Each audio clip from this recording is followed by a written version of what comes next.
हो वृद्ध ब्राह्मण का रूप धारण कर बोले कि यहाँ आओ। यह कहकर उस कौंडिन्य का हाथ पकड़कर गुफा में ले गए।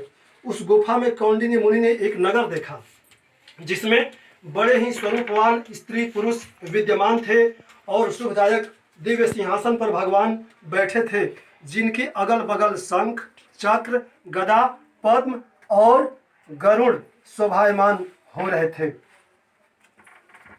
कौस्तुभ मणि धारण किए बनमालादि अनेक प्रकार की आभूषण धारण किए हुए विश्वरूप अनंत भगवान को उस कौस्तुभ मणि को धारण किए हुए उस कौंडिन्य मुनि ने देखा।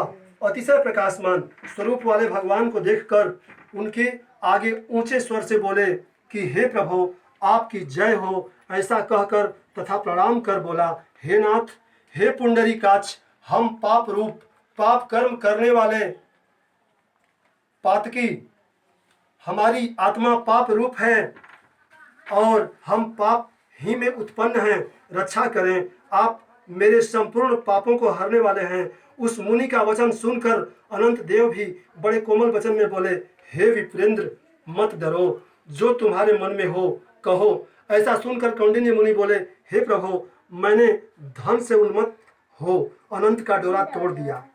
उस पाप कर्म से मेरा धन नष्ट हो गया। घर में अपने कुटुंबियों से कलह होती है, जिस कारण मुझसे कोई भी नहीं बोलता। इस तरह दुखी हो आपके दर्शन की इच्छा कर मैं वनों में भटक रहा हूँ।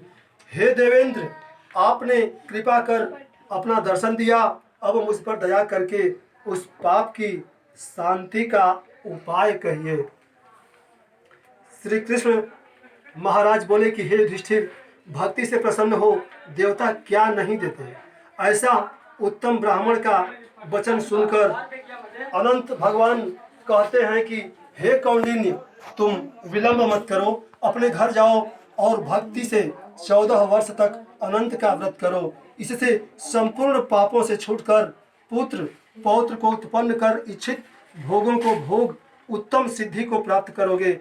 अंत में मेरा स्मरण कर मुझको बिना संदेह प्राप्त कर सकोगे। हम संपूर्ण लोगों के कल्याण के लिए तुमको वरदान देते हैं। यह शिला का अनंत व्रताधिक श्रेष्ठ आख्यान और कल्याण करने वाला अनंत व्रत जो प्राणी सुनकर किया करेंगे वे शीघ्र पापों से छूटकर परम गति को प्राप्त होंगे। अनंत देव ने कहा कि हे ब्राह्मण, मेरे पास जिस मार्ग से तुम यहाँ आए हो उसी मार्ग से तुम जल्दी घर को जाओ।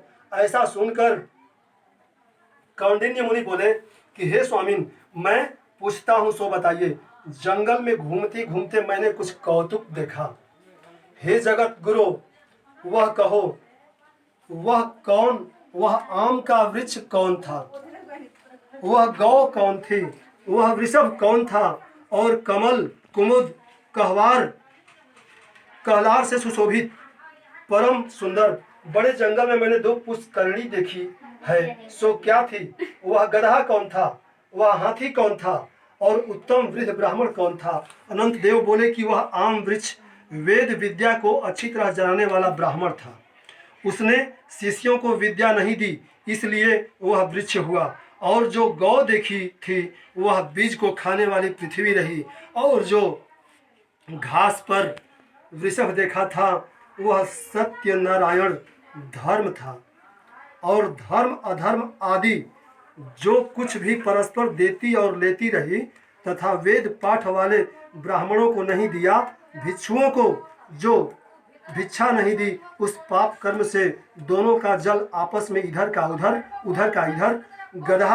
गधा जो देखा वह क्रोध था, और वह जो हाथी था सो अभिमान रहा। वह ब्राह्मण जो रहा सो अनंत हम हैं, और जो गुफा रही वह कठिन संसार था। अनंत देव ऐसा कह बताकर उसी जगह अंतर्ध्यान हो गए।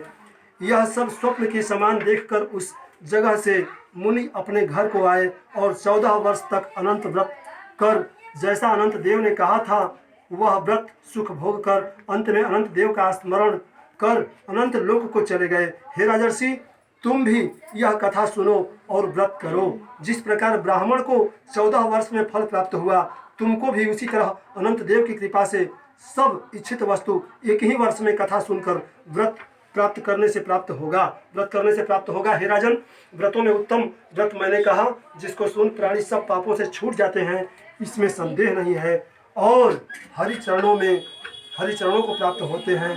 हे कुरुकुल में उत्पन्न युधिष्ठिर, जो शुद्ध विचार वाले हैं प्राणी मात्र संसार रूपी भगवान में सुख से फिरते हैं, उनकी इच्छा करते हैं, वे तीनों लोक के स्वामी अनंत देव का पूजन कर डोरे को दाहिने हाथ में बांधें। प्रेम से बोलिए श्री अनंत भगवान की जय, श्री कृष्ण चंद्र भगवान की जय, श्री गणेश भगवान की जय, माँ उमा पार्वती की जय। ओम हर हर महादेव।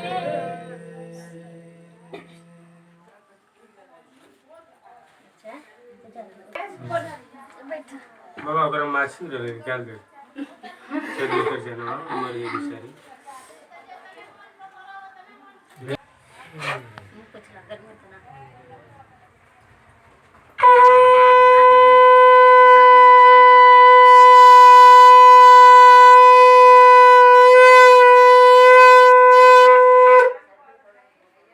अब अच्छा फूल छोड़ दिए छोड़ दीजिए।